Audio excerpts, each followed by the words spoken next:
Welcome to the Simply Mindful Wellness Podcast. Join your host, Tracy, the Mindful Wellness Coach, as she takes a deeper look into nourishing your body, mind, and soul. Because being well creates the freedom to live life the way you want. Hello, and welcome to another episode of the Simply Mindful Wellness Podcast. I'm your host, Tracy Richardson, and today I'm joined by Jo Grace from Mind, Body Wise and Regulation Wise, and we'll be talking about the nervous system health and neuroscience. So welcome to our listeners and watchers over on YouTube, and welcome, Jo. How are you today? Hi, Tracy. I'm good. A bit hot, but I'm not also like, don't want to complain about that. No, we're typical British people, aren't we? If it's too hot, too cold. Anybody else around the world doesn't understand it because we don't have air conditioning as standard in the UK. Yeah, and I'm also a middle-aged woman who is doing some nice flushing too, so there's all that going on. Oh, bless you. Okay, so thank you for coming on today, and I'm really, really interested to talk about this because obviously neuroscience is quite a big thing at the moment. We know that the nervous system controls the whole show. So if you could just share with the listeners and watchers who you are, what you do, and a brief description of why you do it. Yeah, well, so I'm first and foremost a trauma psychotherapist. And it was working, and I've worked for 20 years in different ways, in different capacities with children, vulnerable adults, and then now with adults. And it's always been really about supporting them to release trauma, which for me, trauma is any time we had a survival response, so that's a fight, flight, freeze response, and we weren't accompanied. So we were, our brain, when we're little, we're born, we need our caregivers to help us learn how to regulate all the systems in our body. So we need to learn how to regulate our temperature, our digestion, and we also need to learn how to regulate our emotions. And if we're healthily attuned with, and those particularly 0 to 3, we learn how, if we're angry or if we're sad and we're responded to appropriately, we learn how to do those feelings, and then we can do them appropriately over time as we get older and older. And we can regulate ourselves in that way. If we experience poor attunement, so we might have had a caregiver that was depressed, or caregivers that were inconsistent or abusive, or we had experiences such as like surgical intervention, we might have been premature, we might have had divorce going on, there might have been war, there might have been external situation, anything that interrupted healthy attunement to the caregiver in those early years, then it sets up a pattern of how our systems then tend to operate.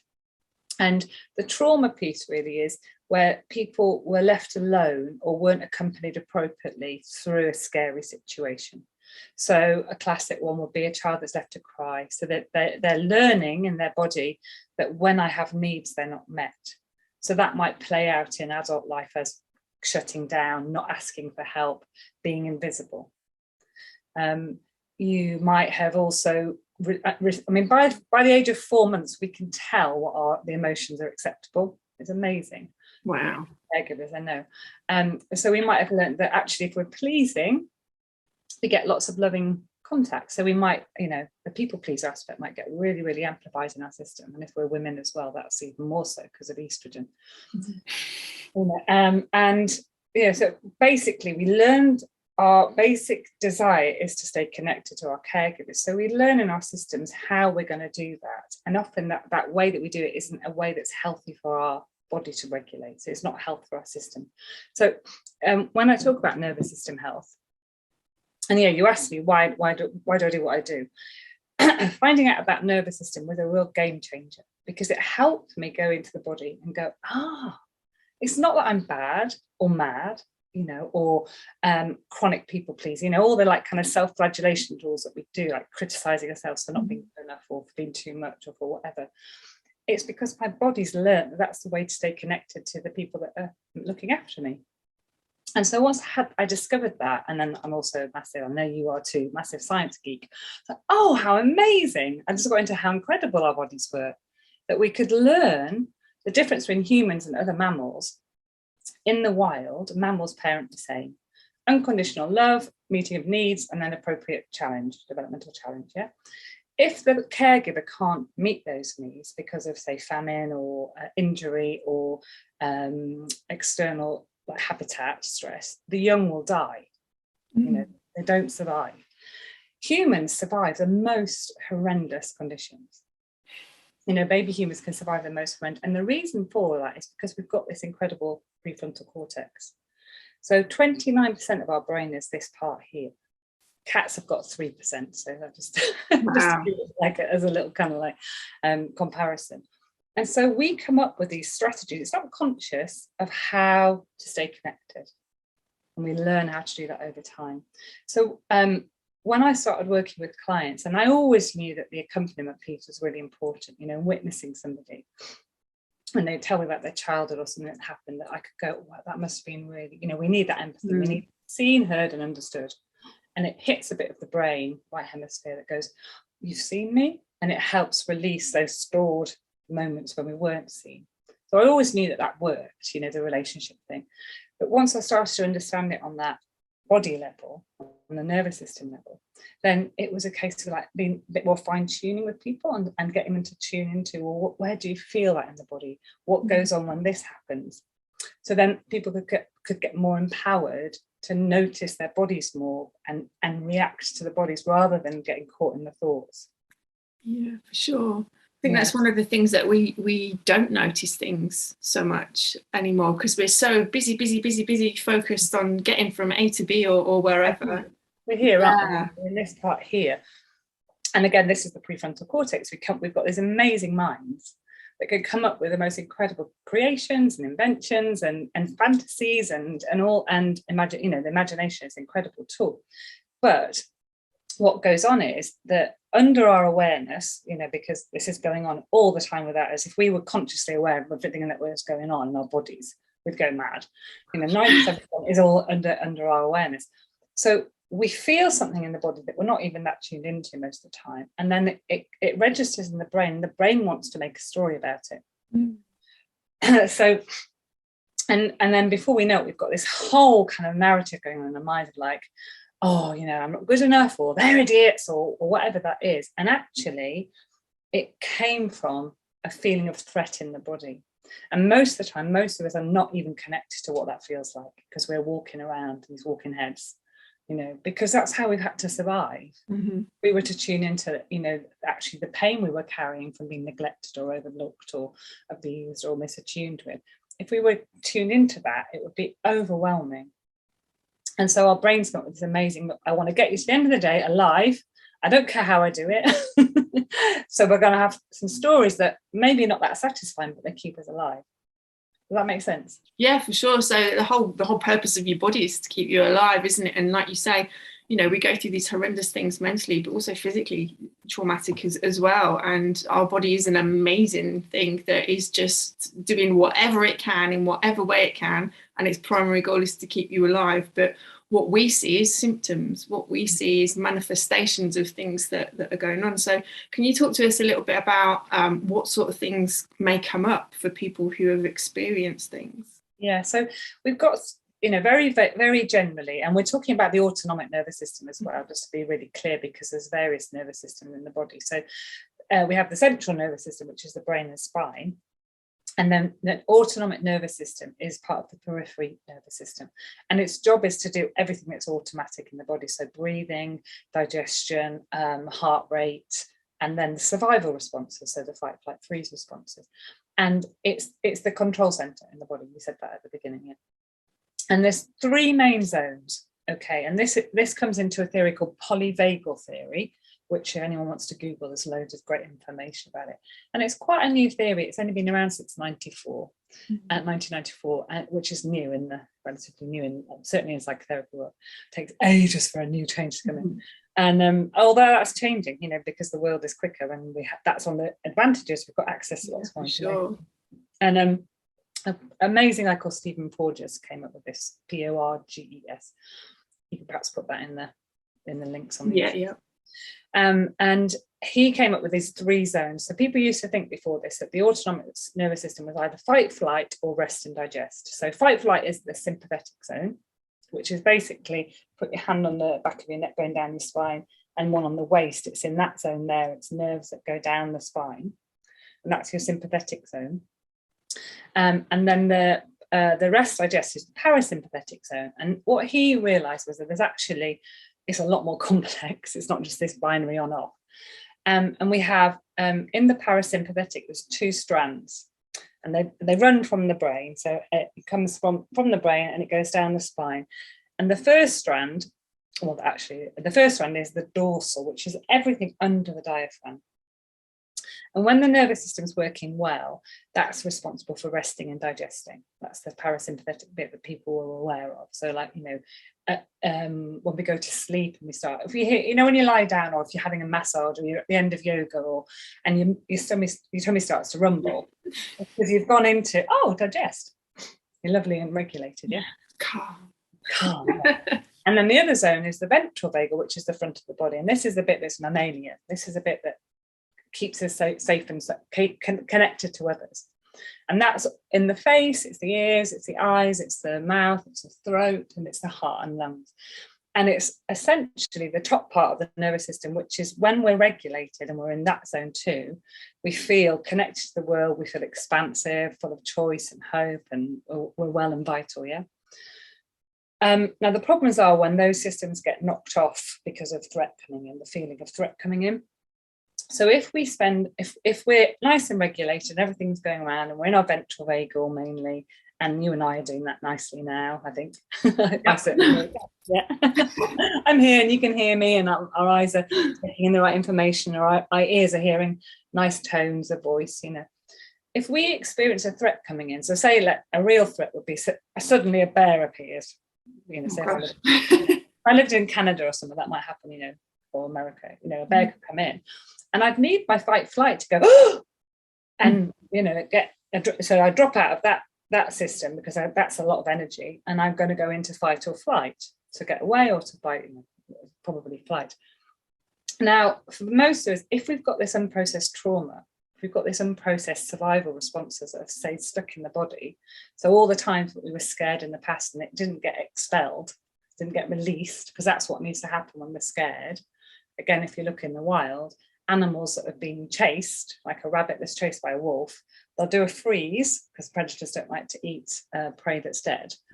So they go into like a freeze mode, a shutdown. The wolf thinks, oh, it's dead, and leaves it, and then it comes out of that and then shakes off all the adrenaline, the cortisol, and it goes back to normal. We don't do that because we've been conditioned out of it. So we have these fight, flight responses, or freeze responses. And we need another person to go, are you okay? I've got you. That must have been really scary, to help us move it up and out and shake it. And we don't do it because we weren't shown how to do it. No, so physically just having a good old shake. Yeah, and moving energy up, moving energy up and out.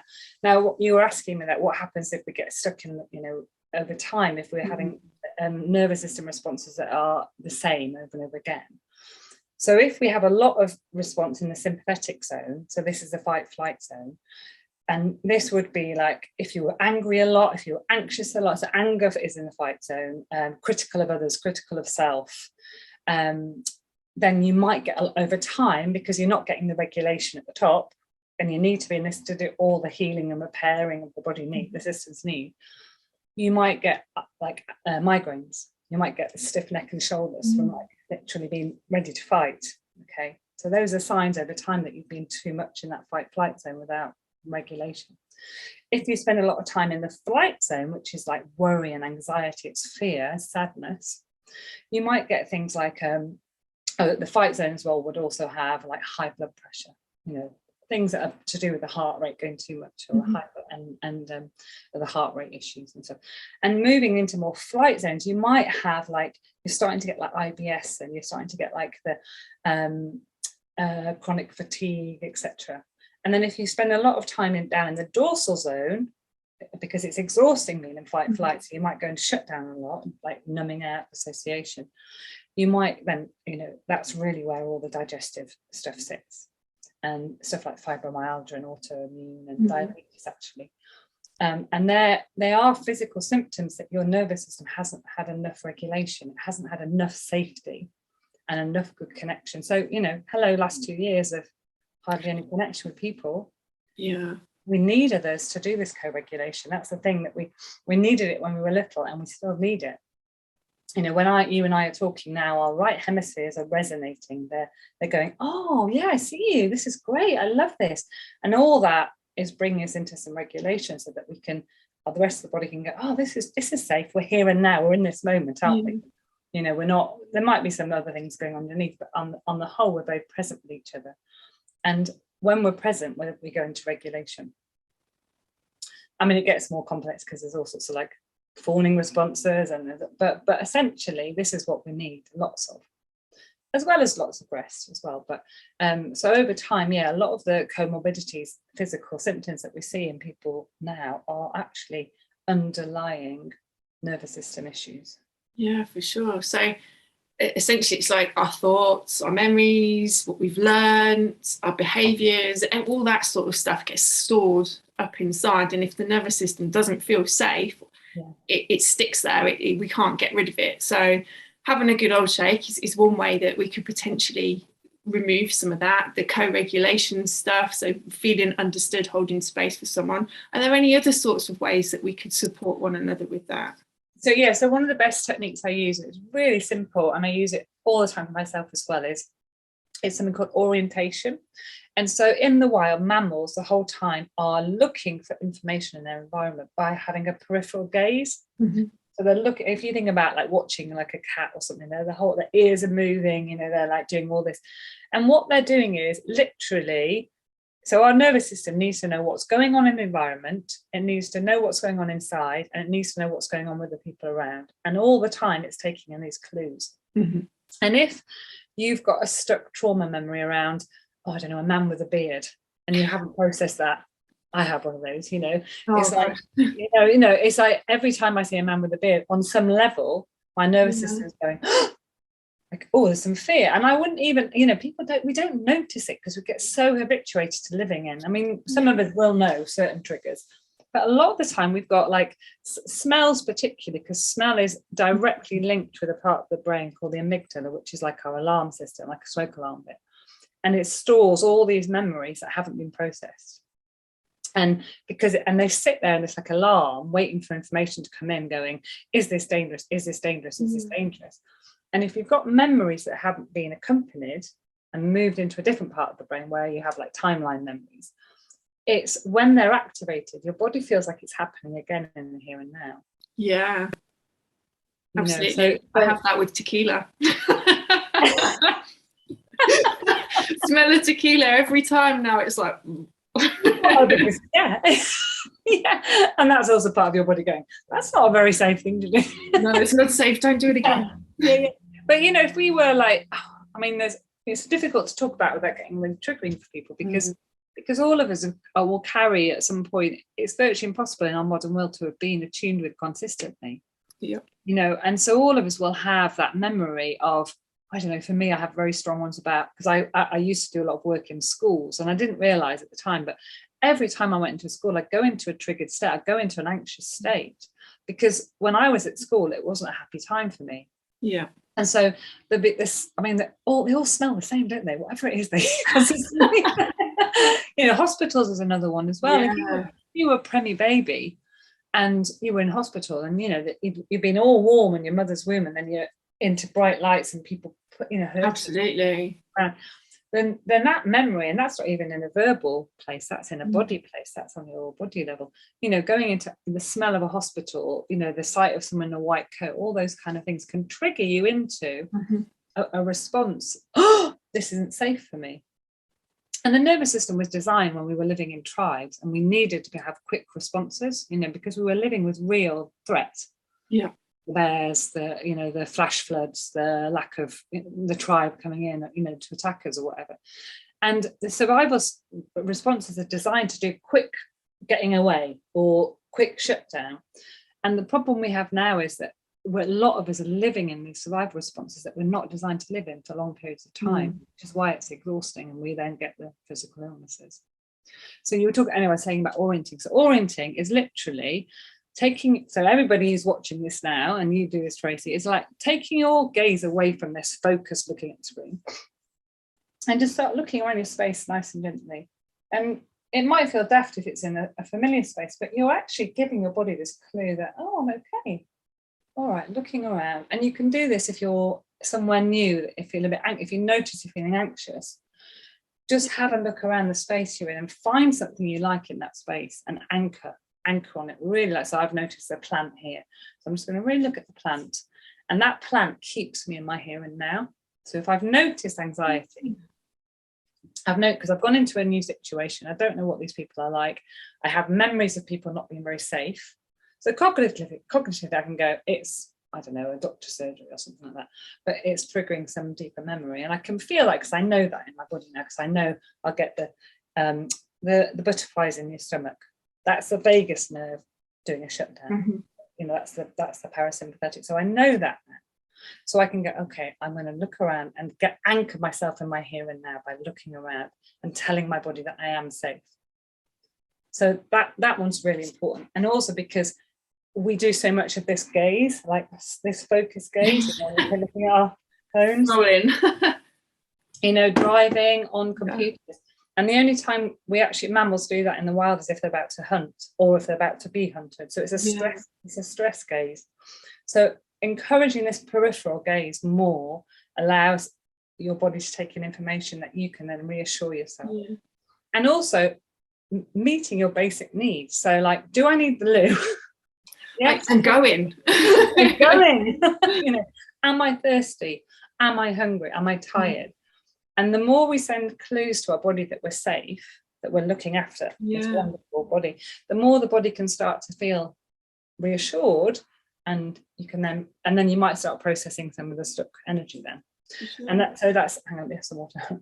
Yeah, and it's interesting you say that, because those are some of the things that, you know, particularly when you have children or you work in an environment where you can't take breaks whenever you want to, that we our basic needs are not met, but we don't understand it as that. We just think, oh, it's an inconvenience to need to go to the toilet or to have a drink or whatever it is, or, you know, sleep deprived parents. Yeah, absolutely. You're right, completely. And our modern world is completely contrary to what our bodies need. And I know that this isn't new news to lots of people, but once we start to understand, like, we're designed to do these cycles of, so when our sympathetic zone is in regulation, for example, it's where we have energy and you know, we get a shot of adrenaline in the morning, and if we're all nicely regulated, we go, oh great, what am I going to do? And we use that sympathetic zone to be in the world and do stuff. So I'm using my sympathetic with my ventral, so I'm using my front and my sympathetic to connect with you and share. I feel quite activated and energized. You know, this is when it's really great. And we're designed to be in these cycles of 75 minutes of that zone, and then a 15-minute down regulation and rest point. Most of us at this point have some sugar or some caffeine or a bit of screen. You know, we don't do the down regulation bit because our culture isn't designed to do those nice waves. You know, we're designed to, you know, maybe work solidly, or if you're a parent, like you say, you're not really getting any sort of break necessarily. And I think actually being a parent really emphasized the need for resting. I didn't understand it, but I didn't have a choice. It's like, if I don't rest, I'm going to go under here, you know. Yeah. I would just like be with the kids as much as I could. I would rest. I remember a wise friend just saying, I said, how am I going to cope? Neither of my kids slept, you know, for 18 months. And I was so exhausted breastfeeding, and, you know, 7 years of pregnancy and breastfeeding, and, you know, broken nights. And a wise friend just said, you know, in the absence of not being in a tribe where you'd have had a auntie or a mum or a sister, you know, taking the babies away or sharing it, or we don't live like that, most of us, you know. And in the absence of that, she was like, rest whenever you can, you know, call on the favors of when, and this is part a lot of us will have, but don't ask for help, you know, because we don't want to be a problem, because we learned when we were babies, don't be a problem, and then that plays out, you know. And in many ways, it's often when we're in a crisis that we override those learned signals because we haven't got another choice. If I don't ask for some help in here, my baby's going to suffer, or, you know, I'm going to get depressed, so I'm going to ask for help where I normally wouldn't have done. So often those points of crisis are where we make change. You know, our survival will override the learned patterns, if that makes sense. Yeah.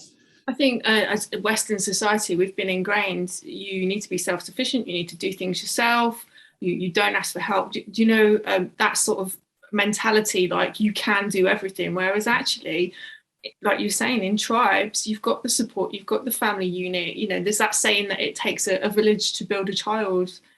that is how things were, and we've been so far removed from that, certainly in British culture, that I mean, not necessarily in other cultures, but in British culture, that we are working 9 to 5. We don't get those 75 15-minute cycles. We can't relax, and that's being brought into children when they start school. Yeah, well, and probably before, if they were, you know, into childcare settings, and because, you know, mums need to go back out to work because all the, you know, the pressures of our society, and you know, going back to that whole idea of like, be independent and strong, you know, this idea of baby self-soothing, and this could be triggering for people. You know, if you follow your health visitor's advice about letting your babies cry it out because, you know, you're struggling and you don't know what to do, and they're people with power. You know, babies are not designed to self-soothe. They can't do that. They don't know how to regulate until they're about 2.5, 3, and even then they need loads of support. And that's how they're learning. And then this whole like, oh, you know, you're making, I remember someone saying, you make a rod for your own back, because I picked my babies up and would feed them, and you know, and it wasn't like every 4 hours, because our mothers were told every 4 hours that, you know, their babies were taken away at birth and put in a nursery and cried and then brought every 4 hours. And when you think about that as a very, I mean, that's a very acceptable, less so now, but that was the norm. And yet, you know, it's horrific child abuse on a mass scale. And it's not surprising now that, you know, we have a culture of extremism and consumerism, and where people are trying to soothe themselves through food and shopping and screens, because fundamentally this base need of feeling okay and reassured wasn't met.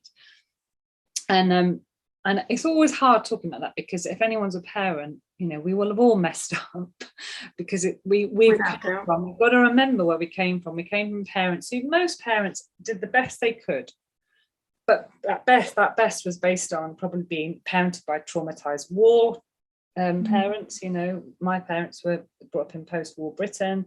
You know, their parents were post-war, First World War pet babies. You know, we're carrying the legacy of a long, since the Industrial Revolution, really, of a long, you know, there's a long legacy of not ideal mammalian parenting.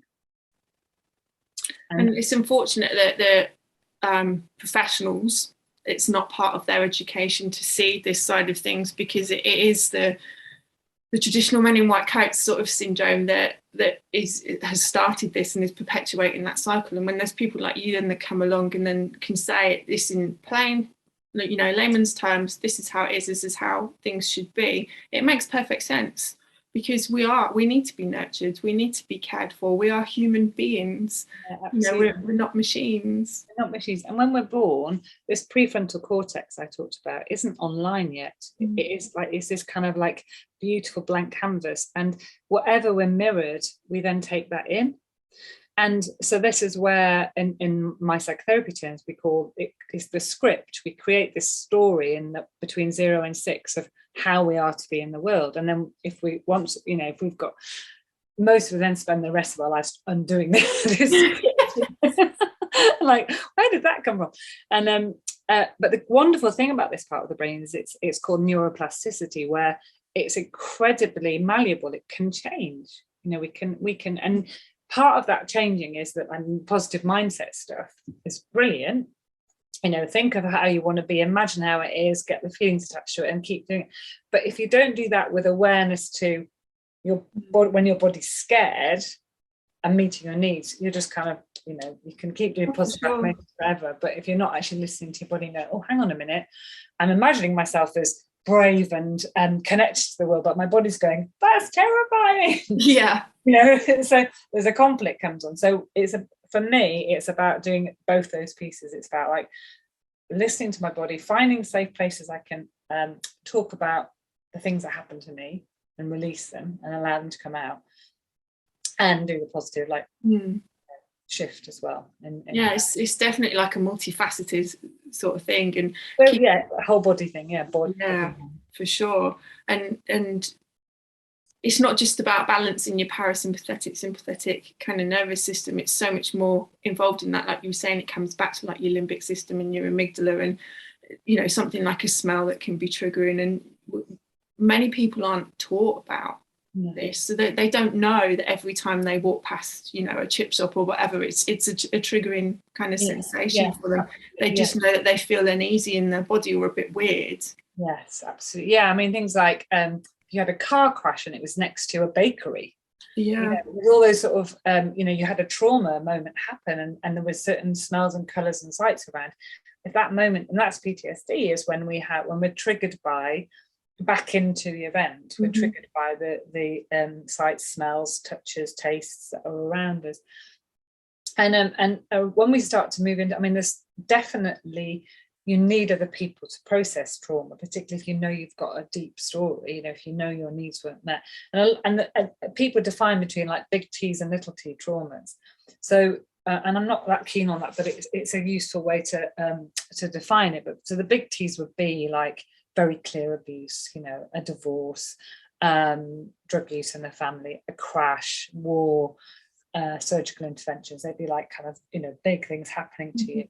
We discount the level of that. So the little T's are that daily being missed, that daily put down, that daily being ignored, that daily, well, you're not pretty enough, or come on, perform for me, or all those like the daily in and out, where when our core beautiful self is not acknowledged in some way.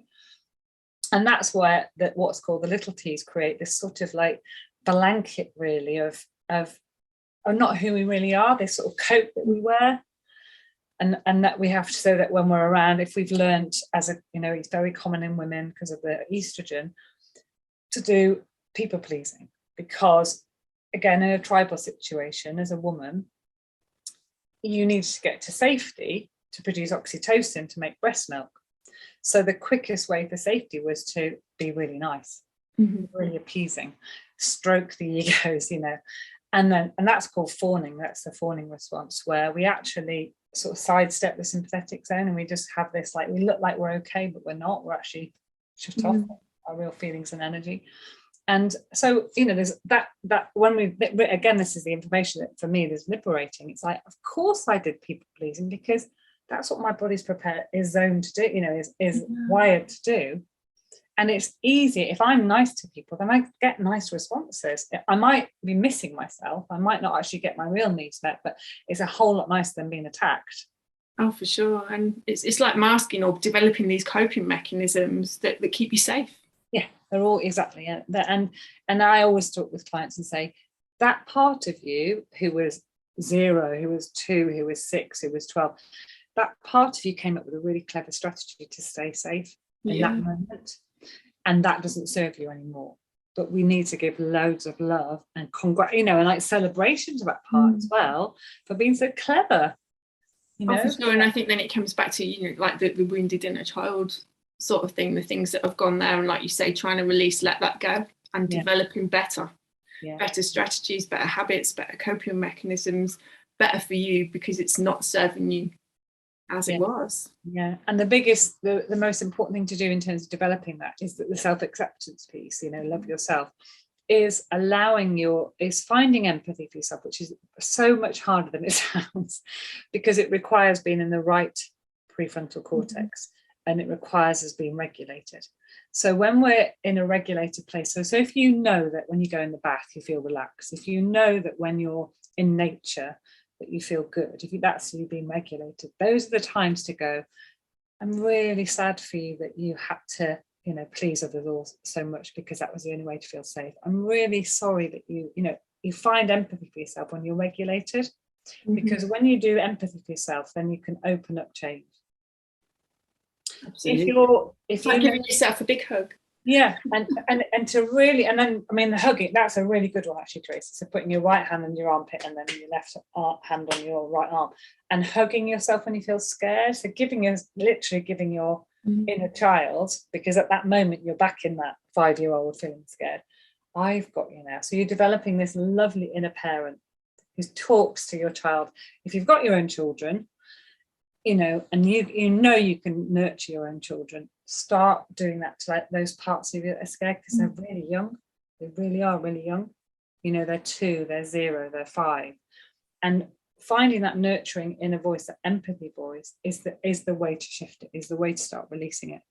And releasing trauma, it can be in a therapy session where you might cry a lot. It can be where, you know, you get your anger and you express your anger in a safe way with a therapist or a coach or a group or whatever.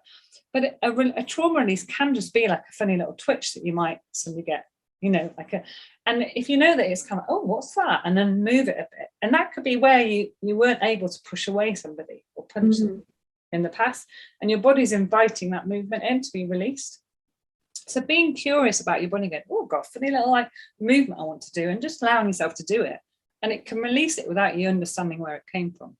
Absolutely. And I find this a lot with the people that I see with the physical manifestations of things. It's like, it hurts when I do this. Okay, so right, let's look at that. And tracking it back, it could be something that's energetically stored. You know, anger in the liver creates shoulder pain, but in the Western world, we don't necessarily associate that. It will be right, we'll go straight to the shoulder. And actually, it could just be something as simple, like you were saying, giving yourself a big hug. Yeah. And that, I mean, that fascinates me, where, say, if you had if somebody was attacking you and you went to push away, but you couldn't, you know, you were too little or they, you know, or whatever. And when we're scared, our body makes this kind of motor plan about how to escape or to get away. And if we don't complete it, it gets stuck. So if you've got an incomplete push away, so it's literally that's stuck in your body, and of course you then carry on moving, there's a stuck energy here that then might play out in your lower back because it's compensating. And again, I mean, I've done a lot of this work somatically releasing it. Is I had a big one of those, and I had to literally keep doing it over and over again, you know, with a practitioner. And then I do it in the bath. Actually, the bath is quite nice because there's a lot of warmth and you're sort of held in like almost a baby place. And I just allow my body to like kind of explore what it wanted to do. And I know I could feel that I was releasing stuff. And that's something that we don't do as well in the Western world is move. We don't like let our bodies, you know, flow. Like you see little kids, they're spinning and running and flipping and all this sort of stuff rolling around. As adults, we are very much forwards, backwards, side to side. Great, you know, absolutely. And when was the last time like you rolled down a hill, or do you know what I mean? And these are things as kids, you see a hill, you're not thinking about climbing it, you're thinking about run to the top and roll all the way back down. And it's like the fun element that's kind of lost a little bit. Because we become serious. Yeah, absolutely. And I used to be a play therapist before I became a psychotherapist. Oh, wow. Yeah. And I looked after children who'd had horrific abuse. And how quick this is, because they haven't had years of the same, you know, neural patternings and pathways and stuff, how quickly with play they process stuff. You know, and sometimes it wouldn't make, sometimes it was very clear what they were processing, but they would play with the sand, or they would like do a puppet show, or they would, you know, roll around, or they do some sort of movement. Their bodies knew what to do, and it came out in play. And I mean, that's great that you brought that up, because play is the way the body really processes emotions in the safest way. Yeah, and it learns as well, like when you're playing. So my background's in education also, but with kind of older children. And when we were doing the fun stuff, the retention was amazing. You're not stressed. Yeah, exactly. So it was like, oh, do you remember when we did that? And I'm like, yeah. And how did that feel? And what did it lead to? And what did that make you?